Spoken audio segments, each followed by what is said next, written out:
procuration.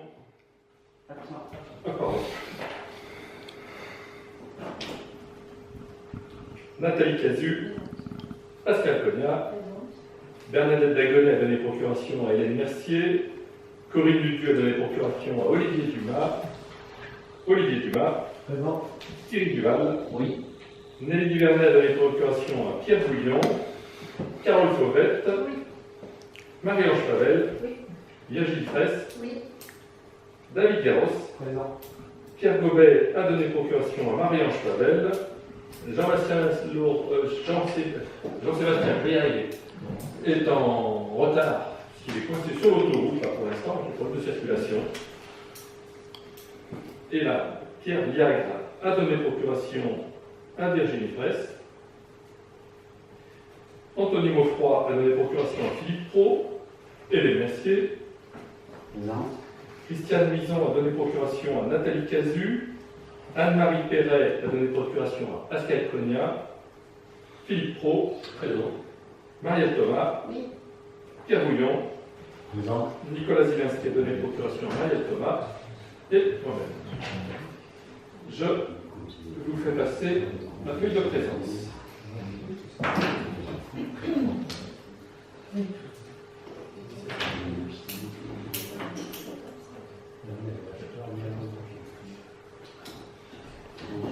Alors, il n'y a pas d'approbation du précédent conseil municipal, puisqu'actuellement, on a une absence de Célia, donc on n'a pas pu avancer sur la rédaction. Pour cette raison, nous allons nommer une secrétaire de séance. Mais comme elle a l'habitude, je vous propose Marielle. Très bien. Et donc, on va commencer. Merci. L'ordre du jour de ce conseil municipal, et on va laisser tout de suite la parole à Mireille pour nous parler des amortissements des immobilisations pour le budget hébergement touristique. Souvenez-vous, on avait fait le budget camping, bien dorénavant, ça correspond au camping et au Castel de Valence. Les amortissements est bien passionnant. L'amortissement est une technique comptable qui permet chaque année de faire constater parfaitement la dépréciation des biens et de dégager une ressource destinée à les renouveler. Ce procédé permet donc de faire apparaître à l'actif du bilan la valeur réelle des immobilisations et d'étaler dans le temps la charge de leur remplacement. Les règles de gestion concernant les amortissements sont les suivantes. Les biens, meubles et immeubles sont amortis pour leur coût d'acquisition. Le calcul des amortissements est effectué en mode linéaire sans prorata temporis à compter de l'exercice suivant l'acquisition. Tout plan d'amortissement de groupe se procédera selon ses modalités initiales jusqu'à son terme, sauf pas d'utilisation du bien, cession, affectation, mise à disposition, réforme ou destruction. L'instruction M14 rend obligatoire l'amortissement des biens renouvelables. Il appartient à l'Assemblée de déterminer, par voie de délibération, les durées d'amortissement en compte et en application des dispositions réglementaires. Avec l'augmentation du budget hébergement touristique et les investissements prévus sur les équipements, il convient de définir les durées. Il est précisé en outre que l'amortissement des subventions sera calculé sur les mêmes modalités que les biens concernés et que les biens qui transférés au budget hébergement touristique durant l'année 2018 seront amortis également. Vous avez le tableau, si vous avez besoin d'explications. Voilà. Tout ça a été vu avec la trésorerie. Voilà, on retrouve des durées logiques, n'importe comment, qui sont comme la Mireille liées déjà au plan comptable, pour notre part. Donc il y a les préconisations, puis après on se calme en fonction de ce qu'on pourrait avoir. Vous avez vu, on a rajouté des seuils, comme on l'avait déjà réalisé sur d'autres amortissements aussi, en fonction des montants, des opérations qui peuvent être faites, et des biens, donc avec des amortissements différents, pour éviter qu'on les traîne en longueur aussi sur des petits montants. S'il n'y a pas d'observation, eh bien on va passer au vote. Y a-t-il des abstentions, des oppositions? Merci Mireille. Le dossier numéro 2, c'est la DETR 2018. Il s'agit d'une demande de subvention pour les travaux au complexe de tennis. Je continue. Très bien, merci. Donc le tennis va faire l'objet de travaux importants, tant sur l'ancien cours de couvert que pour la mise aux normes d'accessibilité des espaces. Donc, pour rappel, la CORSAID avait sollicité une subvention auprès de la région. J'ai oublié d'appuyer. Merci. Donc, elle avait sollicité une subvention auprès de la région Auvergne-Rhône-Alpes pour les travaux de réhabilitation de l'ancien cours couvert d'un montant estimé de 32 568,40 € hors taxes. À ce jour, par contre, nous n'avons toujours reçu aucune notification. C'est que les dossiers sont un petit peu plus longs aussi. On a eu un peu l'expérience pour la salle des fêtes, par exemple. Cependant, donc, le montant des travaux pour la mise en accessibilité du complexe sont estimés à 28 450 € hors taxes. Alors vous avez ici détaillé le montant pour l'électricité qui est de 6 150, la plâtrerie peinture pour 17 150, de la plomberie pour 5 150 €. Et donc dans ce cadre-là, on rappelle que ce bâtiment a été inscrit dans l'agenda d'accessibilité, le fameux ADAC, qu'on avait voté en 2015. Donc on doit réaliser ces travaux. Donc on demandera une dotation en équipement des territoires ruraux, qu'il est possible bien entendu de solliciter auprès de la préfecture sur les deux axes, rénovation d'un équipement sportif et la mise en accessibilité. L'aide sera à la hauteur de 20% des travaux hors taxes qui peut être sollicité dans le cadre présent un plafond maximum de 250 000 €. Donc bien qu'avec ce qu'on demande, on ne va pas l'atteindre. Et on va demander, soit nous, pour cette opération, montant total des travaux 61 018,40 € et une subvention donc possible de 12 203 €. Donc ce qui vous est demandé, c'est la demande une demande de subvention pour les travaux que je viens de vous citer et la mise en accessibilité également. Y a-t-il des questions? Eh bien, on va passer au vote. Y a-t-il des abstentions, des oppositions? Eh bien, on va pouvoir leur demander un peu d'argent. Le dossier numéro 3, il s'agit donc de la convention triannuelle pour les frais de fonctionnement auprès de l'OGEC de l'école privée de Saint-Joseph. Je vais vous présenter ce dossier qui a été préparé par Jean-Sébastien Laurent et la commission et vous rappeler un petit peu ce qu'il en est. Donc, le Code de l'éducation dispose en son article L442-5 que les dépenses de fonctionnement des classes de l'enseignement privé sous contrat sont prises en charge dans les mêmes conditions que celles des classes correspondantes de l'enseignement public. Ce texte fait obligation commune de verser aux écoles privées des participations financières calculées par parité avec les moyens qu'elles accordent aux écoles publiques. Cette obligation s'applique exclusivement pour les élèves résidents dans la commune et scolarisés en école élémentaire. Par deux délibérations prises en juillet 2013 et en février 2014, donc vous avez le forfait élémentaire et maternel, la participation financière de la commune avait été définie comme suit. Pour ce qui est de l'école maternelle, un forfait de 400 € par élève de Montréal, et pour ce qui est de l'école élémentaire, un forfait initial de 400 € qui progressait pour passer à 480, puis 576, donc c'était par période triennale. Ces décisions ont été prises, comme je vous l'indiquais, en 2014, malheureusement avant que l'on connaisse l'impact de la diminution drastique des dotations de l'État, parce que pour rappel, aujourd'hui, sur cette période-là, nous perdons 150 000 € par an de recettes.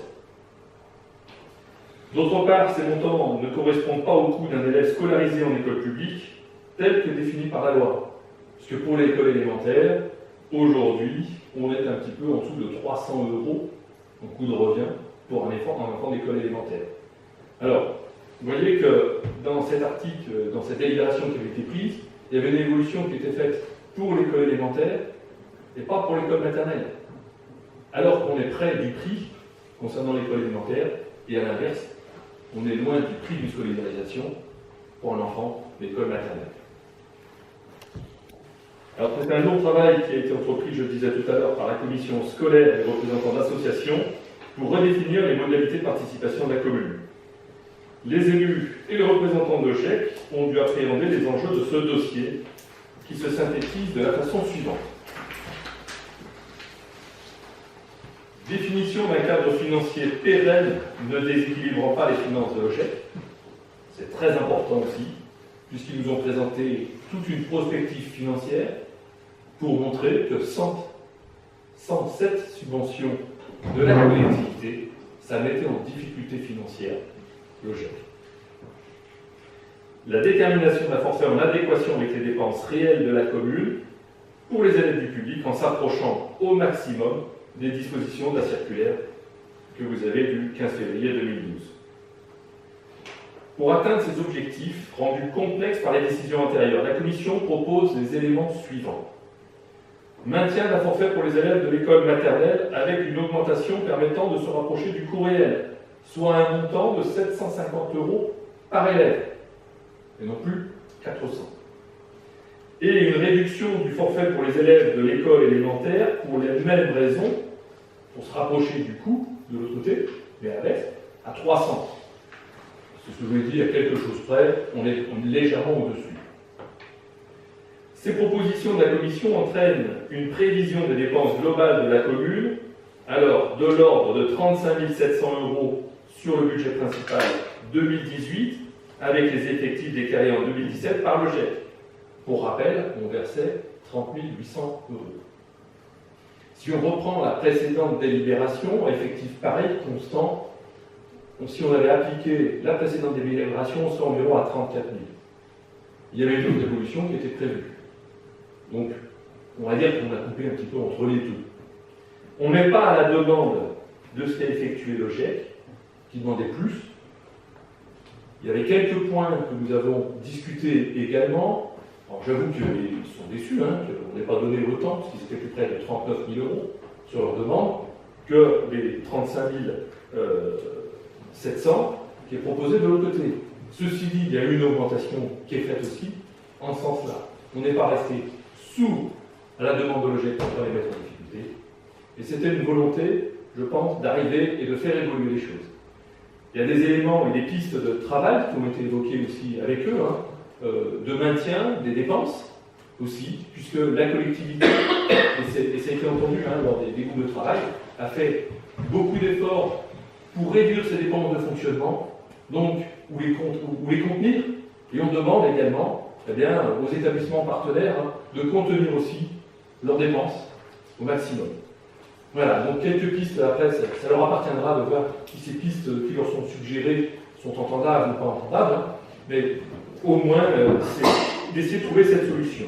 Cette solution pour une pérennité que nous n'avons pas voulu engager au-delà du mandat, ce qui veut dire que c'est sur les 3 années, ça arrivera à échéance, donc sur l'année scolaire 2019-2020, ça laisse une première année de mandat et de pouvoir rencontrer un nouveau LOGEC pour vérifier la pérennité de l'OGEC et de ses finances.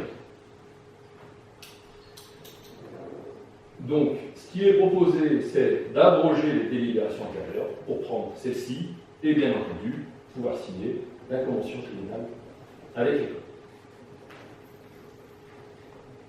Est-ce qu'il y a des observations, des questions? Oui, des questions. Bien sûr. Moi, je voudrais savoir, vous leur avez soumis cette convention et qu'est-ce qu'ils en ont dit? Alors, j'ai eu un email hier soir. Je n'ai pas pu rappeler parce que la tranche horaire qui m'était demandée était un peu courte, sachant que je l'ai appelé M. Pierre-Henri Fouquet il y a plus d'une semaine. Et je lui ai évoqué ces éléments-là. Il m'a dit qu'il revenait vers moi, mais un petit peu tard. Alors, pour nous, il n'y a pas péril dans la demeure pour ce qui est de l'OGEC. Parce que comme je vous l'ai dit, il y a des pistes d'économie.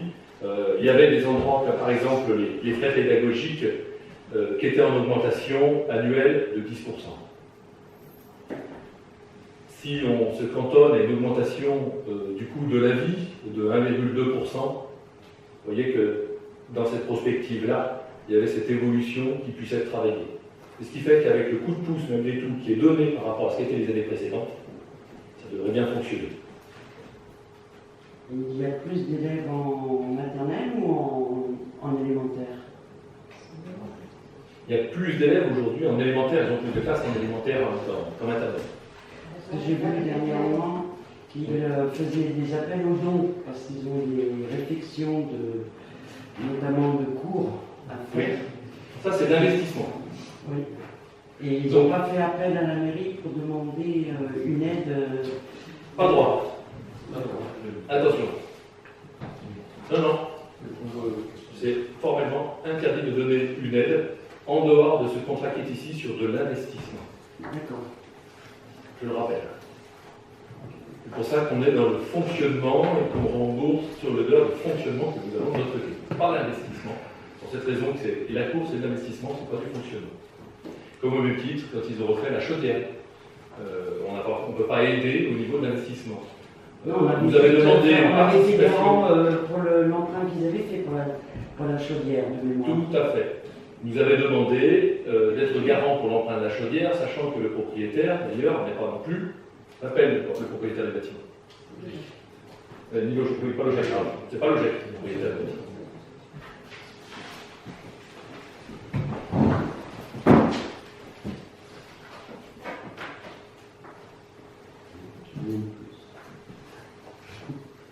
Voilà, mais ça, on voit bien qu'il y a un calage qui doit s'effectuer par rapport aux dépenses de la commune, de l'autre côté des enfants de l'école publique et de l'école privée. Alors, on ne peut pas faire le bond aujourd'hui. La question qui se pose et qui sera évoquée en fonction de la décision gouvernementale sur l'école obligatoire. L'école obligatoire à partir de 3 ans changera complètement la donne. Et oui, à ce moment-là. Donc ça, nous l'avons évoqué également, c'est-à-dire que c'est encore en débat aujourd'hui, c'est un débat aussi sur quelle est la compensation que donnerait l'État pour cette obligation, puisque obligatoirement, ça nous changerait le calcul de la convention que nous sommes en train de réaliser ici. On serait sur le coût d'un effort d'un enfant à l'école maternelle. Alors, c'est pas le double, puisqu'on est à 1400, à peu près 1400 € aujourd'hui sur l'équivalence d'un enfant de l'école maternelle, puisque aussi, dans notre école publique, il ne faut pas l'oublier, toutes les écoles maternelles sont dotées, si vous permettez l'expression, d'une ATSEM. C'est une ATSEM par classe. Les préconisations de l'éducation nationale ne vont pas jusqu'à une ATSEM par classe. Ça va jusqu'à 50%. Évidemment, plus, c'est toujours mieux. C'est mieux pour les enfants. Mais on voit que ça a un impact aussi important. Donc, sur le coût de fonctionnement. Et par rapport à l'école publique, les coûts sont les mêmes. Est-ce qu'on... Enfin, je veux dire, les coûts sont les mêmes de 750 € par enfant en maternelle et 300 € par... Non, je viens d'indiquer que aujourd'hui, ça nous revient plus près de 1400 € par enfant en école maternelle. D'accord. Et vous voyez, pour cette raison qu'on a voulu changer cette délibération. Puisque c'est l'école maternelle qui restait à 400, et c'est l'école élémentaire qui avait le prix qui était 300. Alors que c'est plus, il vaut mieux coller au prix d'un enfant de l'école maternelle, plutôt qu'un enfant de l'école élémentaire qui s'éloigne de la réalité qui est à 300. Oui, mais nous, l'école publique ici, ils nous reviennent à 1400 €. L'école maternelle, oui. Oui, avec des ATSEM. Et pourquoi on ne donne que 750 pour le GEC? Parce qu'on passerait à un budget de 42 000 € à ce moment-là. 49 000. Oui, mais enfin, moi ce que je veux dire, c'est que les enfants, bien sûr, ce sont les parents qui choisissent l'école, mais je veux dire, les enfants qui sont à l'école privée pour raison X, plutôt qu'à l'école publique, ils n'ont pas à être pénalisés par rapport aux enfants de l'école publique. Je parle au niveau financier. Jusqu'à présent, on n'était pas obligé de payer pour les écoles maternelles. On n'est pas obligé. C'est pas une obligation. La loi n'y contraint pas aujourd'hui. C'est pour cette raison que je vous dis, si la loi passait l'école obligatoire, il n'y aurait plus de question à se poser, ça serait une obligation de financer les écoles, la contribution pour les écoles maternelles. D'accord? Donc c'est là l'impact réellement de dire on met l'école obligatoire à partir de 3 ans. Puisque je rappelle qu'elle est obligatoire à partir de 6 ans. Oui, je suis bien. Dans les têtes. Bien sûr. Pour l'école maternelle, bien qu'on n'ait aucune obligation, on passerait de 400 à 750. C'est ça. Si je veux résumer, hein. Oui. Donc, plus 350 Oui. net d'élèves. Pour l'élémentaire, on passerait de 576 à 300. Non, 400 à 300. On n'est pas 400 aujourd'hui. Oui, jusqu'à 576 à un Oui. moment donné. Oui. Si on restait sur Tout à fait. engagé. Tout à fait. D'accord. Oui. Et donc, on resterait à 300. On passerait à 300, on est d'accord? Oui, c'est ça. Donc, un delta de moins 276. Au global, si on est au plus fort. Oui. Si on est sur les 576. Tout à fait. D'accord. Au final, on aurait une différence de 74 € par élève sur l'ensemble de l'élémentaire. Une maternelle. Vous me suivez? Si on cumulait les deux, bien sûr. Oui. Et pour autant, on avait au BP prévu 35 700 €. Oui. Et on leur a donné que 30 800. C'est ça? Oui. Le delta encore là, c'est pas les 74 €, je pense. C'est lié à ce dont parlait tout à l'heure Hélène, la masse, le nombre d'élèves. C'est ça? Habitants Montréal. Habitants mondiaux. Attention, pas tous Oui, les non, élèves, on est d'accord. que ceux qui font C'est normal. normal. On est C'est d'accord. normal. D'ailleurs, j'ai appelé, heureusement, les représentants de l'association à faire appel aux autres communes qui ne donnent rien. Alors, grand désarroi, il y en a une qui donne. C'est lui aussi. Voilà. Donc c'est ça, c'est lié au nombre d'élèves. Oui, c'est lié au nombre d'élèves, tout à fait. Et dans les années à venir, est-ce qu'on a l'idée, ou pas du tout, de la population qui pourrait être, ça on n'a aucun moyen de savoir. La seule chose que je sache, c'est la configuration et l'espace des bâtiments. C'est comment on pourrait avoir une expansion de l'école aujourd'hui en ces lieux-là et parler de l'avenir s'ils avaient à déménager et être dans d'autres lieux, ben, je ne sais pas. Tout du moins, ça n'a jamais été évoqué. Donc, je ne vois pas comment il pourrait y avoir inflation du budget, si ce n'est de notre décision à nous, pour que ça puisse arriver. Et donc la discussion qu'il y a eu avec les représentants de l'OGEC, Oui, on est en deçà oui, comme je l'ai indiqué. qu'ils ont demandé. Oui. C'est la demande de subvention de l'OGEC est au-dessus de ce qui avait été voté déjà en 2014. Donc ils ont révisé leur position à la hausse par rapport à ce qui avait été voté. Ceci dit, ce que nous proposons est au-dessus aussi de ce qui avait été voté en 2014 malgré tout. Mais on n'a pas atteint la somme qui était demandée. Et on est en dessous de ce que la loi pourrait nous imposer, si elle passait. Si on veut résumer. Et voilà, et l'équilibre et un budget peut aussi bien être, je vais te répondre aussi, Nathalie, dans l'autre sens, c'est que si l'école perd des élèves, elle a moins de budget. Oui, Voilà. ça va pour les deux. Ça va dans les deux sens. Donc l'évolution peut aller dans un sens ou dans l'autre.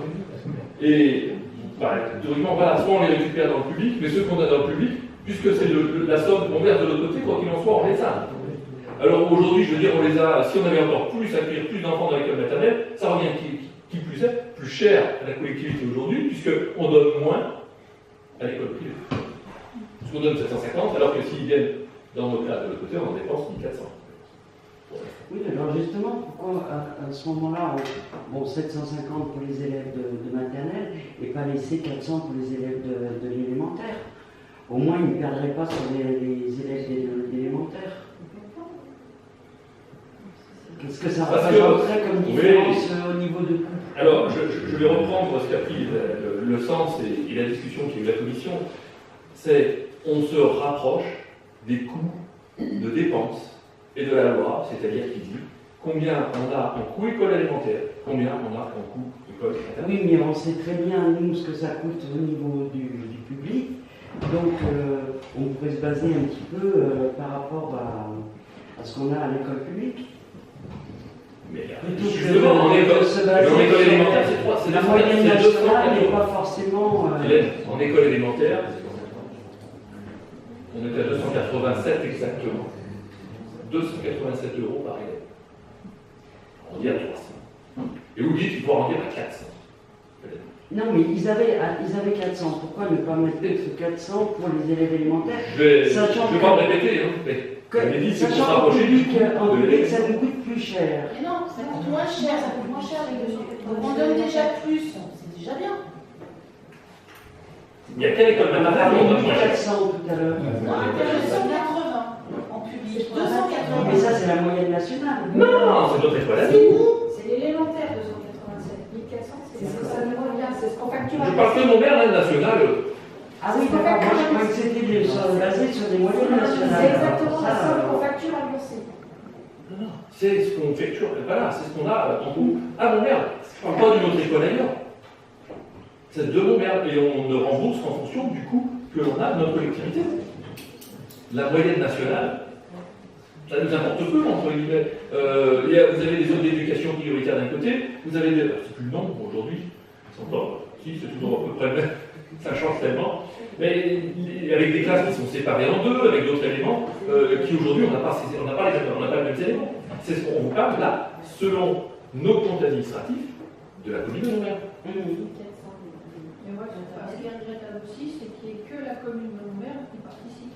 Les autres communes qui utilisent cette école. La loi ne les oblige pas. Voilà, ne les oblige pas. Puisqu'ils disposent d'une école publique, ils n'ont pas d'obligation de venir participer. Que Montmerle doit. Oui. C'est quand même bien dommage. Oui, parce que là, Oui, mais c'est partie de la par principe, réflexion. ils ont une école publique, donc les enfants. Ah, doivent c'est aller à pas l'école publique. Pourtant, on fait. Et c'est quand même pas normal que les autres écoles, les autres. Ah, mais Voilà. Que les autres communes, les.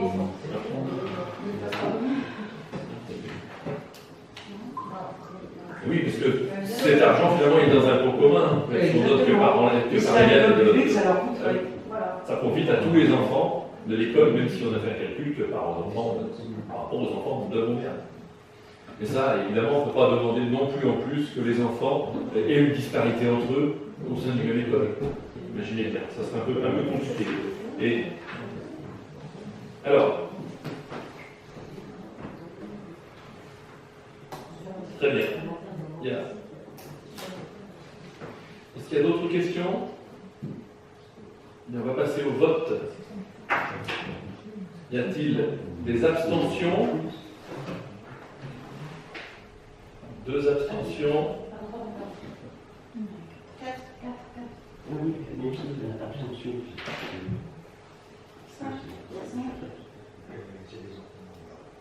Donc, il y a pas de commentaires sur les votes, s'il te plaît, Bernard.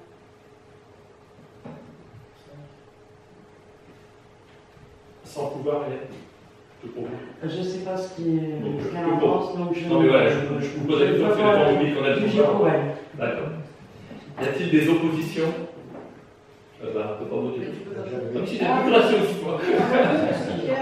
Ah, donc c'était alors c'est qui fait qui? On a besoin de savoir qui fait quoi. On s'est abstenu.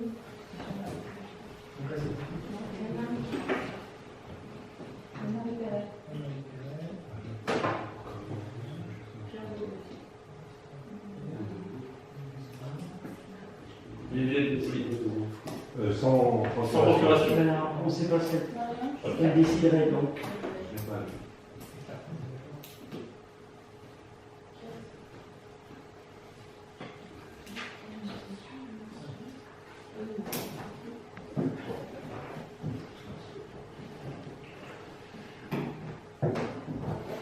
Donc, c'est.